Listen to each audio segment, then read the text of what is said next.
सूरज अगर बिल्डिंग में आया था तो आसपास जरूर किसी ने देखा होगा।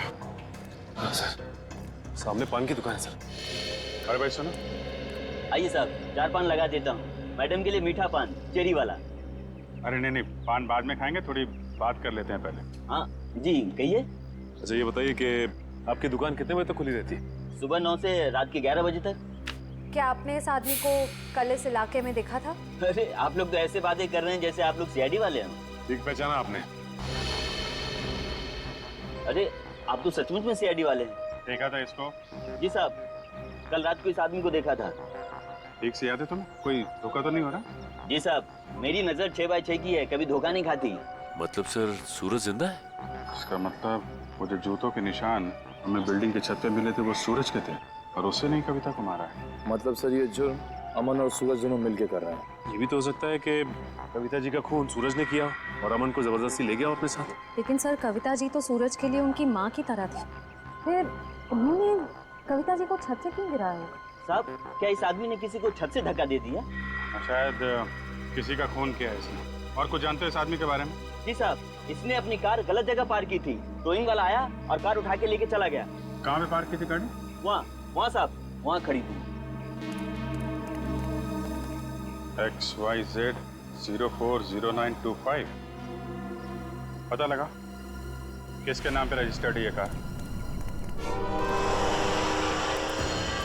अच्छा वो सर इस सूरज का ठिकाना मिल गया, वरना ये आदमी तो अपनी टो हुई गाड़ी लेने भी नहीं आया। और आता भी कहते चोरी की गाड़ी जो थी एक एक कदम फूक फूक के रख रहा ये सूरज। हाँ सर, और छुपने के लिए भी उसने एक ऐसा ठिकाना चुना जो एक एनआरआई का। हाँ, एक एनआरआई का, एक ऐसा आदमी जो महीनों तक अपनी घर की हालत देखने के लिए आता तक नहीं। यहाँ पे ताला लगा हुआ है। बोल दो सो।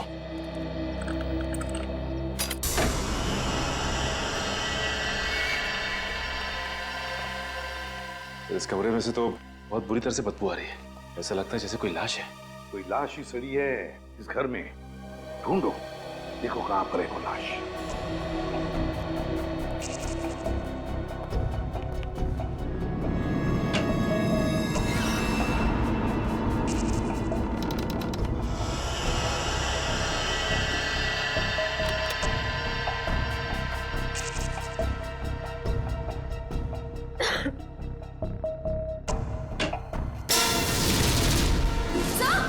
हाँ सर जल्दी आइए।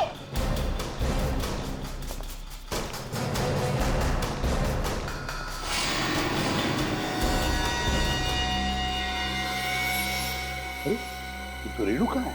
यही है ना वो डॉक्टर जिसने सूरज पर इलाज किया था? हाँ सर, ये रेणुका ही है। लेकिन सर इसके नौकर ने तो बताया था कि रेणुका सिंगापुर गई। जरूर रेणुका ने झूठ कहा था अपने नौकर को कि वो सिंगापुर जा रही है। सर ये देखिए, गले पे निशान। ऐसा लगता है किसी तार से गला घोंट के मारा गया है। बिल्कुल पतला सा था और जिस तरह से बदबू आ रही है, जिस तरह से ये लाश सड़ी है, लगता है 2-3 दिन तो हुए हैं इस खून को। सर ये देखिए, उसके हाथ पे भी निशान है। वो इधर सर ये निशान इस चीज का हो सकता है। ये निशान लगता है किसी रस्सी वस्सी से होते हैं ना निशान, खींचते वक्त वैसे लगते हैं ये निशान। ढूंढो जरा इस कमरे में, जो भी चीज है, जिस चीज से ये निशान बना है, तो यही कहीं मिलना चाहिए।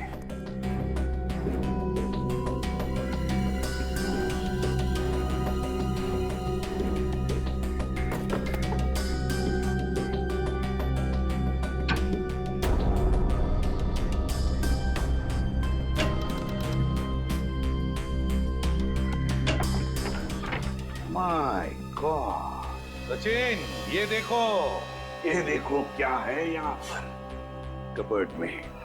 डमी,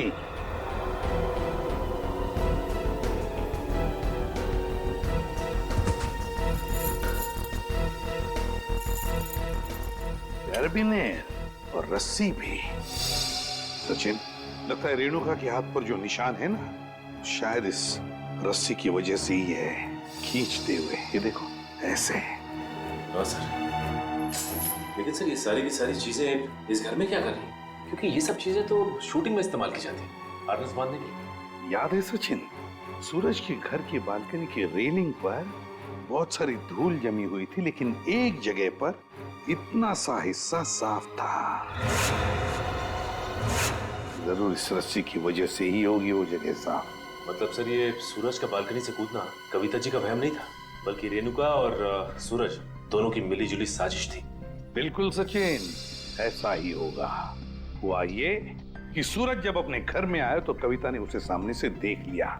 फिर सूरज और रेणुका ने मिलकर इस डमी को अपनी बालकनी से नीचे फेंक दिया। तब कविता को शायद ऐसे लगा कि सूरज अपनी बालकनी से कूद पड़ा, तो वो अपने पति के साथ नीचे दौड़ कर आई और यहाँ सूरज और रेणुका इस डमी को ऊपर खींचने लगी इस रस्सी से, और इसीलिए खींचने की कोशिश में रस्सी के जख्म के निशान रेणुका के दोनों हाथों पर आ गए। मगर सर ये सारा का सारा प्लान रेणुका और सूरज का था। एक बात समझ में नहीं आई, ऐसी क्या मजबूरी आई सूरज के सामने कि उसे रेणुका को मारना पड़ा? शायद रेणुका सूरज को ब्लैकमेल कर रही थी। Double game.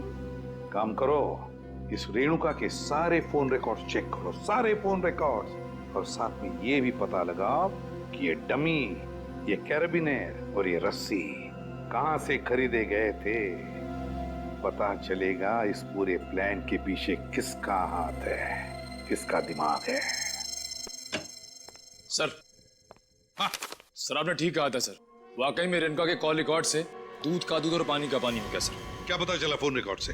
ये देखिए सर, पिछले 1 साल में रेणुका को सबसे ज्यादा कॉल इस नंबर से आया सर, और ये नंबर अमन जी का है। हाँ, सबसे ज्यादा फोन अमन से आए हैं। तो क्या अमन हमसे झूठ बोल रहा है? कहीं अमन भी तो मिला नहीं इसमें? हो सकता है सर, हो सकता है कि अपनी बीवी की मानसिक स्थिति का फायदा उठाया उसने और ये सारा ड्रामा रचा सूरज का, ताकि वो अकेले उसकी प्रॉपर्टी का हकदार बन जाए।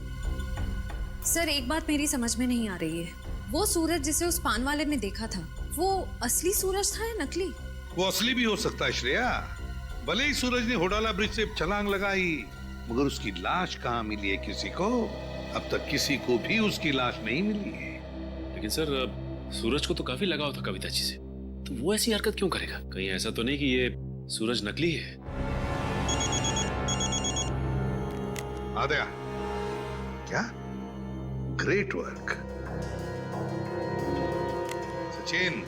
पता चल गया उस दुकान का जहां से वो डमी खरीदा गया था। अब पता चलेगा कि असली सूरज कौन था और नकली सूरज कौन। सर हीरोइन की वीक्स तो मैं आपको 20 तरह की भिजवा सकता हूँ सर। आप सुनिए तो सर, पर आपकी एक्ट्रेस इतनी सनकी है, उसे एक भी वीक पसंद नहीं आता सर। हाँ ठीक है, भिजवा तो दूंगा, पर हाँ हर वीक का 1500 रुपया लगेगा डिपॉजिट के तौर पर। मंजूर है? Okay sir. क्या भाई साहब, मेरे लायक भी कोई विग है क्या? क्यों नहीं सर, एक मिनट। हाँ सर, आपकी पर्सनैलिटी को देख के ये विग जचेगा सर। नहीं, मेरे हिसाब से इनके ऊपर ये विग सूट करेगी, और मेरे ऊपर ये वाली, और फ्रेडी तुम्हारे ऊपर ये थोड़े लंबे बाल चाहिए ना, इनके ऊपर ये वाला जचेगा। सर ये कैसा मजाक है? मजाक नहीं, हम लोग सीआईडी से हैं। सीआईडी? जी हाँ। कौन आया था इनमें से आपके पास? नहीं सर, कोई नहीं आया था सर। ध्यान से देखो, हो सकता है इनमें से कोई आदमी ये डमी लेने आया हो। हाँ सर, ये डमी तो वो आदमी किराए पर लेकर गया था सर, और वापस आ ही नहीं सर।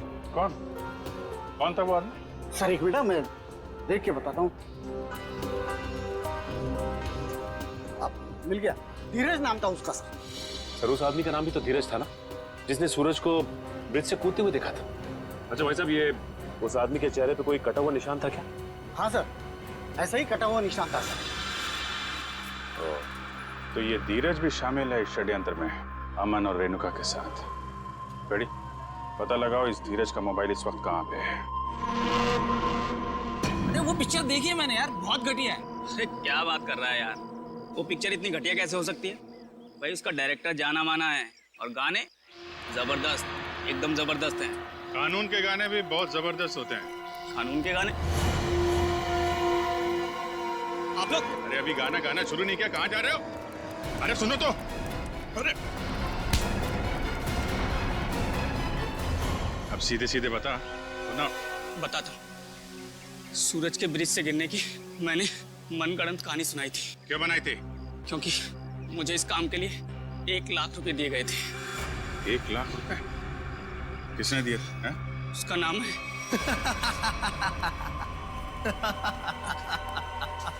क्यों किया तुमने कविता के साथ ये सब? और मुझे यहाँ इस तरह बांध कर तुम्हें क्या मिलेगा? सुकून, ढेर सारा सुकून। ठीक उसी तरह जिस तरह मौत की दुनिया से निकलकर जिंदा लोगों की दुनिया में आकर मिलता है, वो सुकून। बकवास बंद करो। ना तुम कभी मरे थे और ना ही तुम सूरज हो। बहरूपिये हो तुम, बहरूपिये। अरे बाप रे, तुम्हें तो सब पता है। क्या है ना कि इतनी बातें जानना तुम्हारी सेहत के लिए ठीक नहीं है। तो मैं सोच रहा हूं कि तुम्हारी सारी तकलीफें मैं दूर कर ही देता हूं। ये क्या कर रहे हो तुम? जानना तुम्हारी सेहत के लिए ठीक नहीं है। तो मैं सोच रहा हूं कि तुम्हारी सारी तकलीफें मैं दूर कर ही देता हूं। ये क्या कर रहे हो तुम? रुक जाओ जतिन। इसकी टिकट काटने से पहले इसे देख लेने दो कि ये सारा खेल किसका रचा हुआ है। तुम? हाँ, मैं कभी सोच भी नहीं सकता था कि इस सब के पीछे तुम हो। तुम्हारे सोचने की शक्ति वैसे भी कभी कुछ खास रही नहीं, और अब अपने जीवन के आखिरी पलों में अपने दिमाग पर जोर डालना बंद करो। हम ही सब कुछ आपको बता देते हैं। क्यों जतिन? क्या है ना कि तुम्हारे मरने के बाद मैं कोर्ट जाऊंगा, सूरज बनकर सरकारी कागजों पर दस्तखत करूंगा। फिर क्या है, सारी जायदाद हमारी। क्यों बॉस? अरे तुम लोगों को प्रॉपर्टी चाहिए थी तो मुझसे पहले ही कह देते। कविता की जान लेने की क्या जरूरत थी? बहुत अफसोस है कविता की मौत का। जतिन, चलो अब देर मत करो, इसे भी भेज दो कविता के पास, भेज दो। Just boss.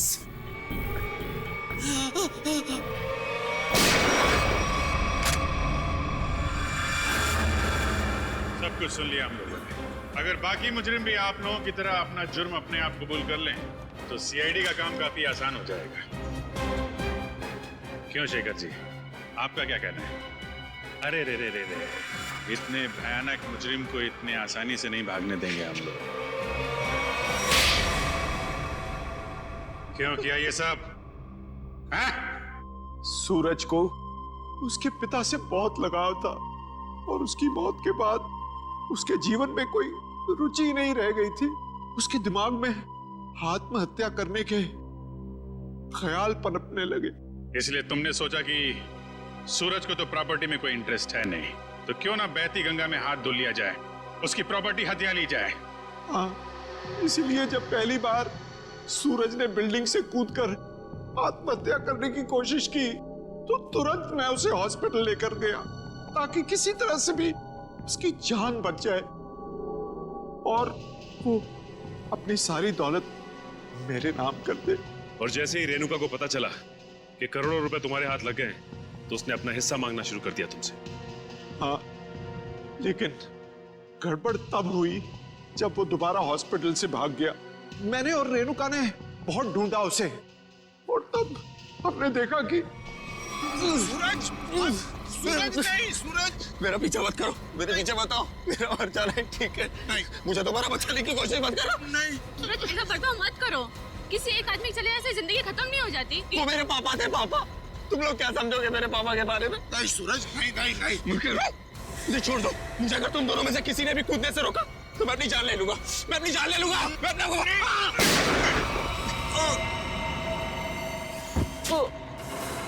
क्या सूरज को तुमने मार डाला? जानबूझकर नहीं मारा, गलती से गोली चल गई थी, और फिर उसकी लाश को हमने नीमवाड़ी के जंगल में दफना दी। और फिर धीरज को तुमने अपना झूठा गवाह बना लिया ताकि कानून को गुमराह कर सको। हाँ, और जब हमें जतिन मिला जो सूरज का हम शक्ल था, तो मुझे ऐसा लगा कि शायद कुदरत यही चाहती है कि मैं करोड़ों का मालिक बनूं, वरना ऐसा संयोग क्यों होता? कुछ संयोग इसलिए होते हैं कि ताकि अपराधियों को उनके किए हुए की सजा मिल सके। तुम दोनों फांसी की तैयारी करो, फांसी होगी तुमको, फांसी।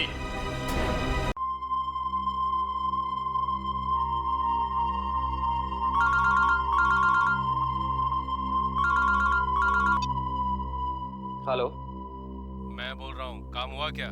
मैंने तुमसे कहा था ना कि कल 10 बजे तक तुम्हारा काम हो जाएगा। और मेरी पेमेंट कहाँ है? पेमेंट मिल जाएगा तुम्हें। कितनी बार कहा मैंने तुमसे कि मुझे आधे पैसे एडवांस चाहिए और बाकी का काम खत्म होने के बाद। काम करो, पैसा तुम्हें मिल जाएगा। फोन रखो तो।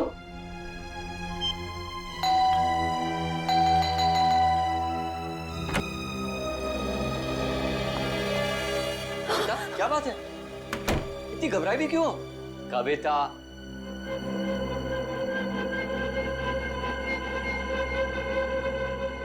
कविता, मैंने उसे वहां देखा था, नीचे नीचे खड़ा था वो। नीचे? कौन? सूरज। सूरज, तुमने अपनी दवाइयां ली? अमन, मैं बीमार नहीं हूँ। मैंने उसे नीचे देखा था। उसकी आंखें उसी मासूमियत से मुझे देख रही थी जैसे पहले देखा करती।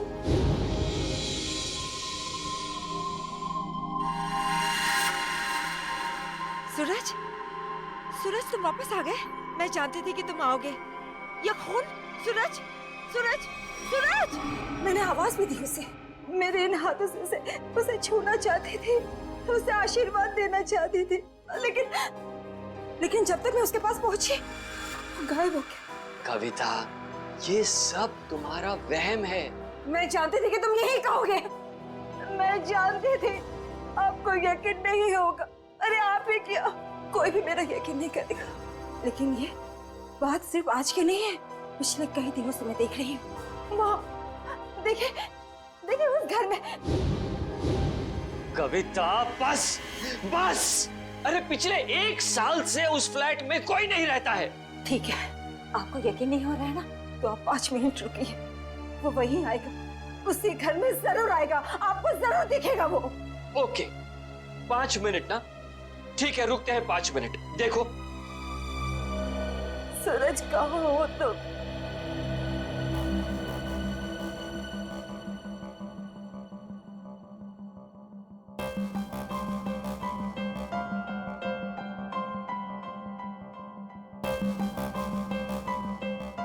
लो, हो गए तुम्हारे 5 मिनट। आया सूरज?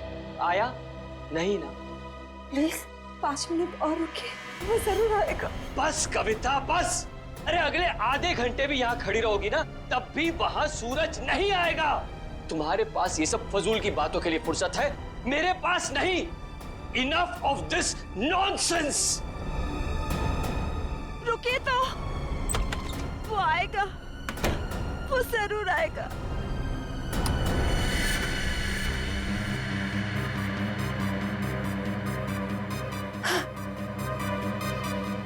अमन, अमन जल्दी आइए। सूरज, वो देखिए सूरज।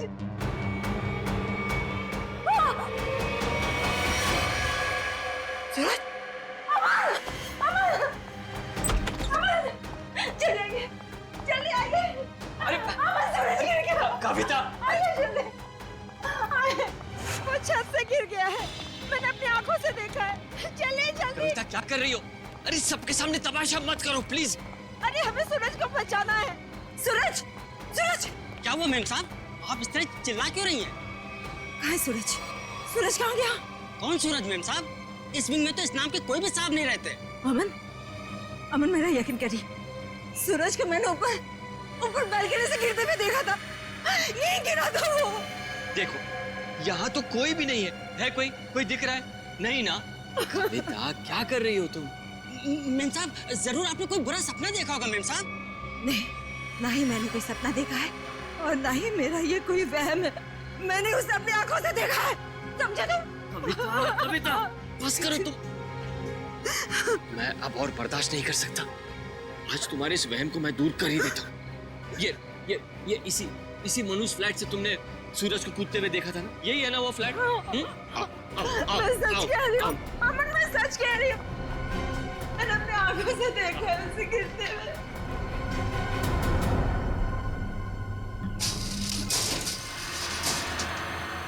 ये लो, अपनी आंखों से देख लो, यहाँ ताला लगा हुआ है।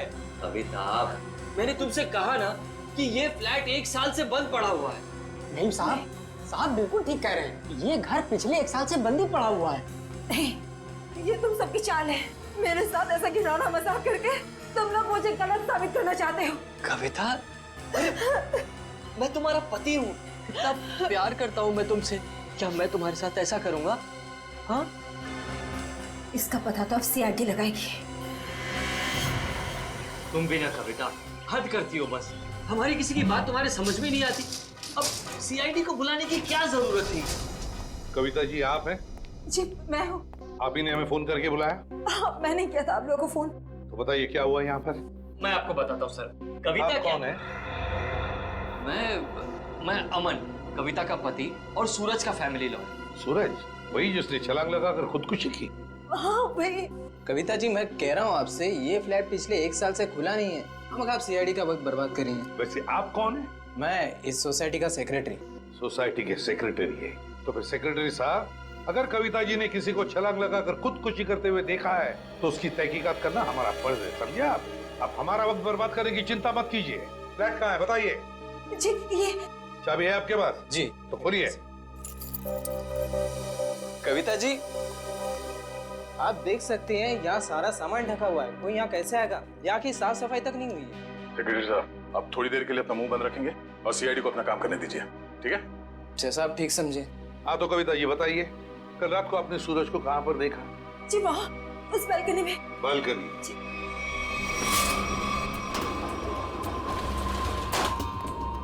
आइए बताइए, सूरज को कहाँ देखा था आपने? यहाँ खड़ा था। यहाँ पर? आज और सर ये सब कल की बात नहीं, पिछले कई दिनों से मैं उसे यहीं देख रही हूँ। पर कविता जी ये हो कैसे सकता है?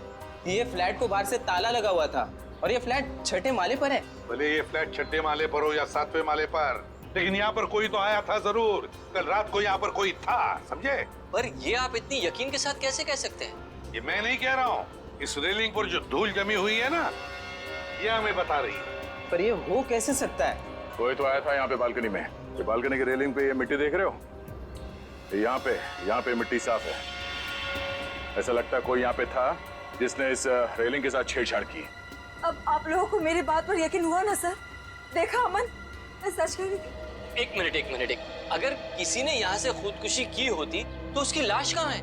और इतने ऊपर से कूदने के बाद जमीन पर गिरते ही उसका सर फटा होगा, खून निकला होगा। जमीन पर ना उसकी लाश मिली, ना जमीन से खून के निशान। और तो और वॉचमैन तो कुछ देखता। अब हम देख लेंगे और पता भी लगा लेंगे। देख, नीचे चलते हैं।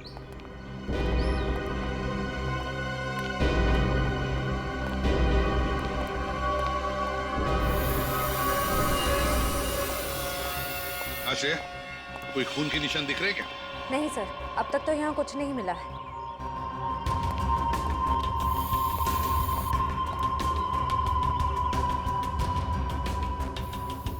वॉचमैन, कल रात ड्यूटी पर थे ना तुम? साहब मैं ही था। तो फिर तुमने देखा कैसे नहीं किसी को ऊपर से गिरते हुए? साहब रात में मैं ही यहाँ पे बैठा हुआ था। ये मेम साहब अचानक यहाँ आई और बोलने लगी कि सूरज ऊपर से कूद गया। अच्छा एक बात बताओ, कल कोई अनजान आदमी आया था कल रात को यहाँ इस विंग में? नहीं साहब, इस विंग में जो लोग रहते हैं वही लोग आए थे साहब। आप चाहें तो मैं आपको रजिस्टर भी दिखा सकता हूँ साहब। सर हाँ? सर खून के कोई ट्रेसेस नहीं मिले वहाँ पे। ऐसे कैसे हो सकता है?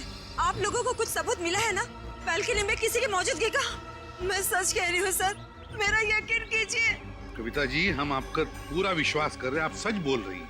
मैं तो सच बोल रही हूँ, लेकिन मुझे लगता है कि ये लोग झूठ बोल रहे हैं। क्या मतलब? शायद ये लोग मुझे झूठा साबित करना चाहते हैं। लेकिन क्यों गलत साबित करना चाहते हैं ये लोग? ऐसा ही है सर, मेरे आने से पहले इन लोगों ने लाश को ठिकाने लगा दिया होगा, खून भी साफ कर दिया होगा। मेरा यकीन कीजिए, मैं सच बोल रही हूँ। कविता, तुम सबके सामने पतंग खड़ा कर रही हो। एक मिनट सर, आप नहीं सर, मैं सच बोल रही हूँ। सर आप मेरी पत्नी की बातों को ज्यादा गंभीरता से मत लीजिए। दरअसल उसका दिमागी इलाज चल रहा है। दिमागी इलाज चल रहा है? क्यों, किस लिए? उसे हेलुसिनेशंस होते हैं सर। उसे ऐसे लगता है जैसे सब लोग उसके खिलाफ हैं। और जिस सूरज की वो बात कर रही है ना, उसकी तो 1 साल पहले मौत हो चुकी है। सूरज की मौत 1 साल पहले हुई थी। जी। अच्छा, और फिर भी इस बात का तो नजरअंदाज नहीं कर सकते ना कि आपकी पत्नी कविता ने किसी को ऊपर से छलांग लगाकर खुदकुशी करते हुए देखा है। एक बात बताइए, सूरज की मौत हुई कैसे थी? सर, सूरज ने फ्लैट से कूदकर आत्महत्या कर ली थी। वैसे आप कौन है? मैं सूरज का चचेरा भाई प्रतीक और ये मेरी पत्नी नताशा। एक बात बताइए, सूरज ने आत्महत्या क्यों की? सर, सूरज को अपने पिता से बहुत लगाव था और उनकी मौत के बाद उसके पास जिंदा रहने का कोई मकसद ही नहीं बचा था। कविता जी, एक बात बताइए, क्या आपने 1 साल पहले सूरज को कूदते हुए देखा था अपने घर से? तभी मैं इस शहर में नहीं थी सर। मेरे वापस आने के बाद मुझे बताया गया था, लेकिन मुझे यकीन ही नहीं हुआ।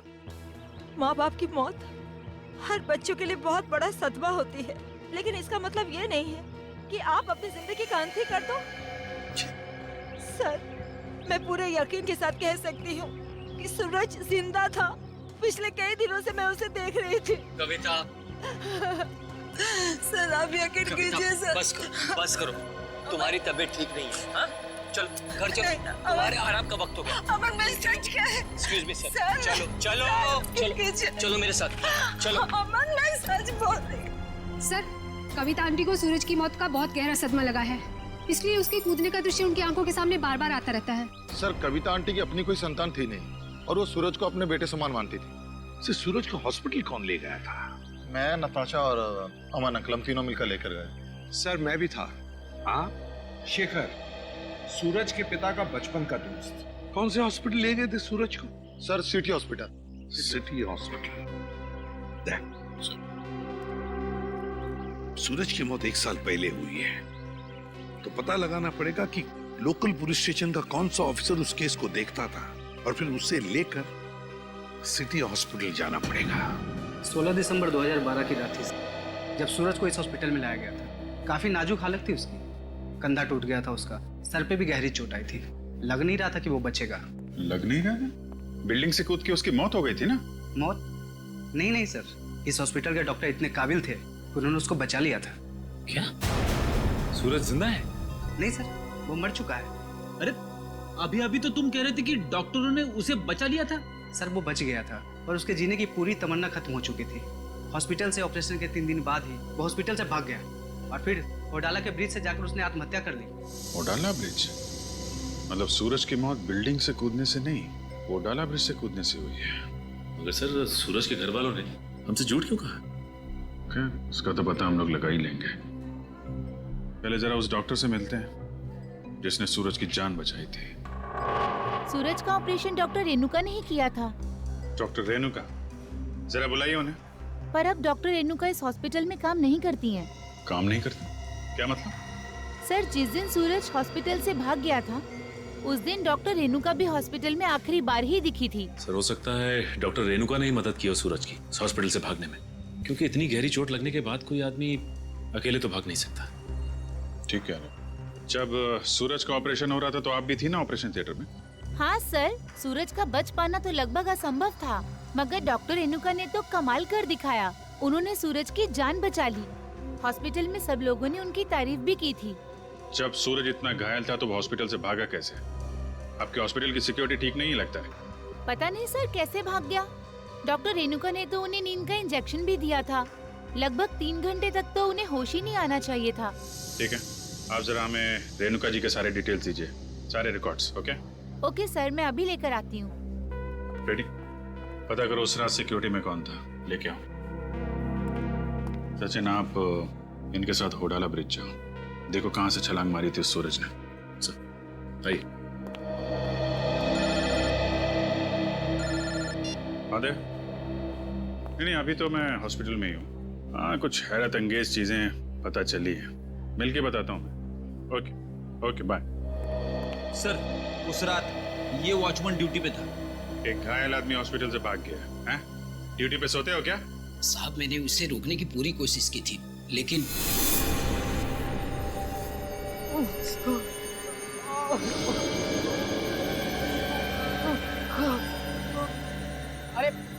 अरे साहब, आप कहाँ जा रहे हैं? अपने काम से काम रख। ऐसे मैं आपको नहीं जाने दे सकता साहब। मेरे बीच में हट जा, वरना तेरी जान ले लूंगा। और साहब, ये कहाँ से उठाया आपने? नहीं नहीं, मैं आपको नहीं जाने दूंगा। ये देखिए साहब, उस चोट का निशान आज तक है। सूरज ने होडाला ब्रिज से कूद के आत्महत्या की और ये बात उसके घर वालों ने हमसे छुपाई है।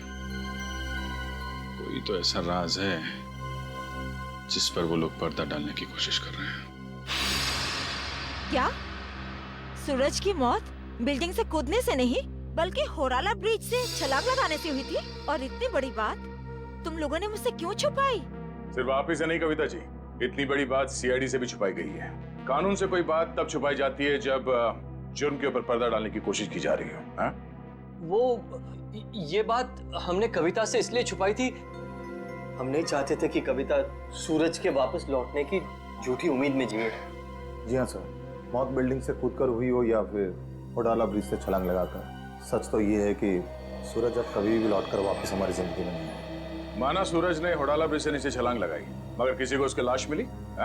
तो आप लोग इतने यकीन के साथ कैसे कह सकते हैं कि सूरज मर चुका है? मैं जानती थी कि सूरज जिंदा है और वो वापस जरूर आएगा। हे भगवान, तेरा लाख लाख शुक्र है, वो वापस आएगा। इसीलिए हमने ये बात कविता से छुपाई, क्योंकि हम नहीं चाहते थे कि ये सूरज की वापसी की झूठी आस में बंधी रहे। अब आपने इसे सब कुछ सच सच बताकर इस बेचारे की बची कुची जिंदगी में भी जहर घोल दिया। तुम मेरे पति नहीं हो, दुश्मन हो दुश्मन। तुमसे मेरी खुशी देखी नहीं जाती, मेरा सुख तुमसे बर्दाश्त नहीं होता। बोलो, ये छुपाया था मुझसे, हम नहीं छोड़ेंगे। कविता जी संभालिए। छोड़िए छोड़िए। अब तो खुश है ना आप लोग हमारे घर में झगड़ा लगाकर? आपके घर के झगड़े से ज्यादा जरूरी फिलहाल हमें ये जानना है सूरज जिंदा है या नहीं, और अगर वो जिंदा नहीं है तो फिर कौन है वो आदमी जो नकली सूरज बनकर ये खेल खेल रहा है। अच्छा, ये है डॉक्टर रेणुका, इसने बचाया सूरज को। हाँ सर, इनके घर पे पूछताछ करने पे इनके नौकर ने बताया कि हॉस्पिटल की नौकरी छोड़ने के 1 हफ्ते बाद ये सिंगापुर चली गई थी। हॉस्पिटल से नौकरी छोड़ने के बाद ये सिंगापुर चली गई, तो फिर कभी ना कभी तो वापस आती होगी। नहीं सर, वापस आना तो दूर की बात है, इन्होंने एक फोन तक नहीं किया। अरे, एक फोन तक नहीं किया? बड़ी अजीब बात है। कोई अपना घर नौकर पर सौंप जाता है तो कभी ना कभी फोन करके पूछताछ तो करता है घर की हालत के बारे में। हाँ सर, पर इन्होंने ऐसा बिल्कुल नहीं किया। और सर, नौकरों की पगार हर महीने सीधे उनके अकाउंट्स में डाल दी जाती है, वो भी कैश। नहीं नहीं नहीं नहीं, कुछ और ही चक्कर है, कुछ और ही चक्कर है ये। सर ये धीरज, इन्होंने सूरज को होडाला ब्रिज से कूदते हुए देखा था 1 साल। क्या तुम्हें पूरा यकीन है कि वो सूरज ही था? जी सर, पुलिस ने उस वक्त उसकी फोटो दिखाई थी, वही सूरज था। क्या यही था वो? हैं? जी सर, यही सूरज था। अगर तुमने सूरज को ब्रिज से कूदते हुए देखा तो तुमने उसे बचाने की कोशिश क्यों नहीं की? रोका क्यों नहीं उसे? सर, मुझे नहीं मालूम था कि ये कूदने वाला है। मैंने समझा कि बस यूं ही टहलने के लिए आया होगा। जब तक मैं कुछ समझ पाता, इन्होंने वहां से छलांग लगा दी। कब हुआ ये? सर, रात तकरीबन 1 बजे की।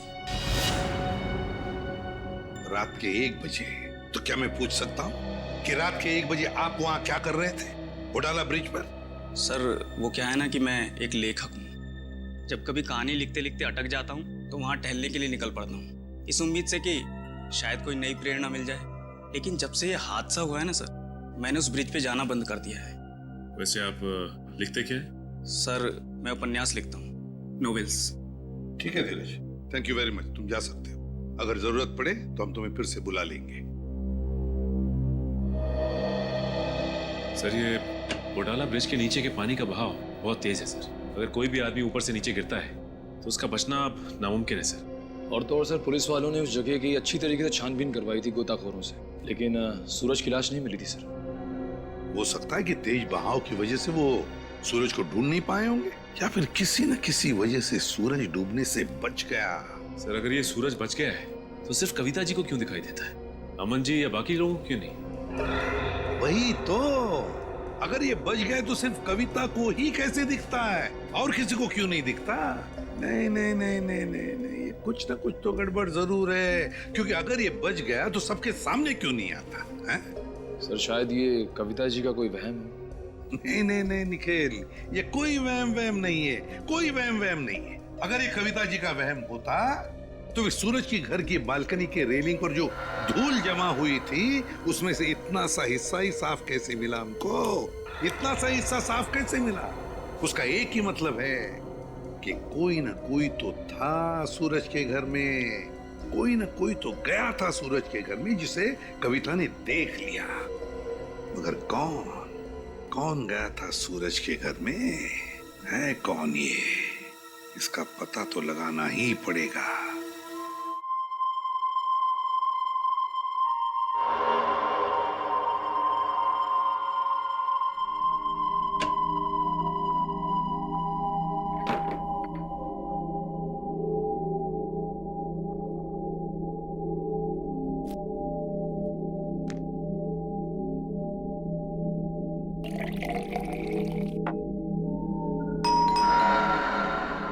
इस वक्त कौन हो सकता है?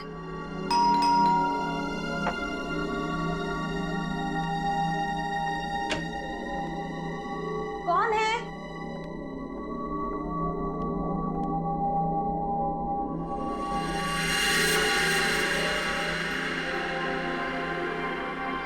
सूरज, सूरज, आज सबके मुंह पे ताला लग जाए।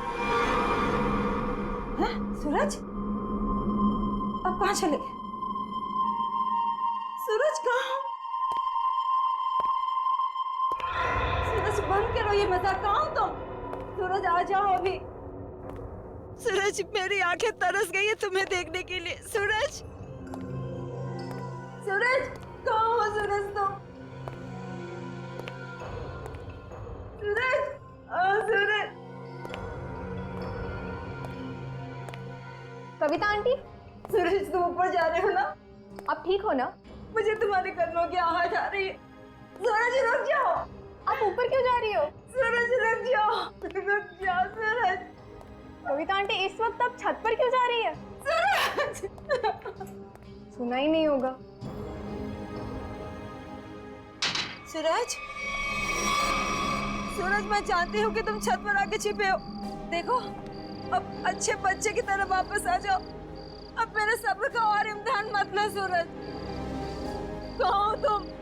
अब अगर तुम 5 गिनने तक बाहर नहीं आए ना, मैं तुमसे कभी बात नहीं करूंगी। 1, 2, 3, 4।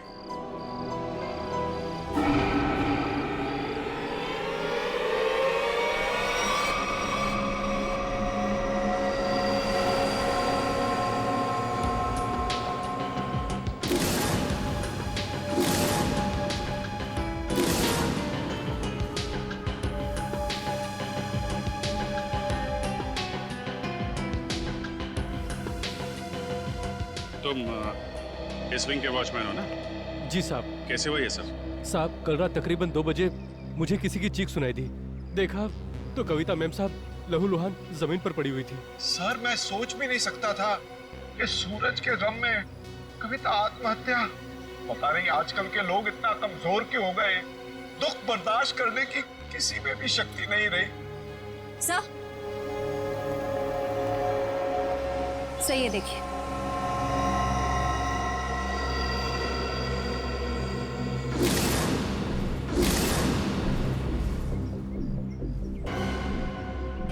ये बात है। शेखर जी, कविता ने आत्महत्या नहीं की है। क्या बोल रहे हैं आप? इनके हाथों में बहुत सारी खरोंचे हैं, चूड़ियां टूटी हुई हैं। ऐसा लगता है कि उसकी किसी से हाथापाई हुई है। शायद खूनी ने छत पे से धक्का दिया इनको। वैसे ये बताइए कि आप में से किसी ने भी कविता जी को छत पे जाते देखा क्या? हाँ सर, मैंने देखा था। वो ऊपर जा रही थी सीढ़ियों से। मैंने उन्हें आवाज भी दी थी, पर उन्होंने सुना नहीं। कविता जी अकेले छत पे जा रही थी या उनके साथ में कोई और भी था? वो अकेली थी सर, और वो बार बार सूरज का नाम ले रही थी सर। मतलब सर, ये सूरज भी छत पे ही था? हो सकता है या फिर वो आदमी जो सूरज बनने का नाटक कर रहा है। ये अमन जी नहीं दिखाई दे रहे? कहाँ है वो? पता नहीं जी, सुबह से उसका नंबर ट्राई कर रहा हूँ लेकिन फोन ऑफ है। सर, वो घर पे भी नहीं है। शायद ऑफिस में हो। ऑफिस के नंबर पे डायल करके देखो कहाँ है वो। कल रात कोई अनजान आदमी आया था यहाँ पे? नहीं साहब, मैंने किसी को नहीं देखा। सो रहे थे क्या? नहीं साहब, मैं सच कह रहा हूँ। मैं कल रात जाग रहा था और मैंने किसी को नहीं देखा इस विंग में जाते हुए। अगर जाग रहे थे तो किसी और को कविता के साथ छत पे जाते हुए क्यों नहीं देखा तुमने? मुझे तो ये भी नहीं पता साहब कि कविता मैम छत पे कैसे चली गई। छत का दरवाजा हमेशा बंद रहता है। चाबी किसके पास रहती है? चाबी मेरे पास रहती है साहब। लाओ चाबी लो। सर ये देखिए, चाबी में चिकनाहट है। चिकना तो है। साबुन, लगता है किसी ने साबुन पे चाबी का निशान लिया है और डुप्लीकेट चाबी बनाई है। नहीं साहब, मैंने किसी को चाबी नहीं दी थी साहब। तुमने कुछ नहीं किया, लेकिन लापरवाही तो की है ना तुमने। केबिन में तुमने चाबी लावारिस छोड़ दी होगी और इस बात का फायदा उठाकर किसी ने डुप्लीकेट चाबी बनवा ली। खूनी जो कोई भी है, छत पे जरूर कोई निशान छोड़ा होगा उसने। बॉडी को पोस्टमार्टम के लिए भिजवा दो।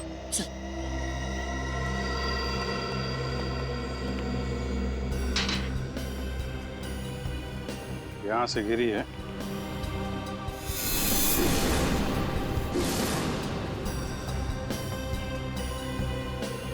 चूड़ी, इसका मतलब यहीं से खूनी ने कविता जी को नीचे फेंका है। यहीं पे हाथापाई हुई होगी और खूनी ने कविता को यहां से फेंक दिया है। सर ये देखिए सर, जूते के निशान। जरा नाप के देखो। इसका मतलब खूनी 10 या 11 नंबर के जूते पहनता होगा। लेकिन सर ये भी तो हो सकता है कि ये जूता खूनी का ना हो और किसी ऐसे आदमी का हो जो इस बिल्डिंग में रह रहा हो। सचिन वॉचमैन बता रहा था ना, दरवाजे पे ताला लगा रहता है और उस चाबी पे भी साबुन लगा हुआ है। इसका मतलब खूनी ने डुप्लीकेट चाबी बनाई है। ये निशान खूनी का ही होगा।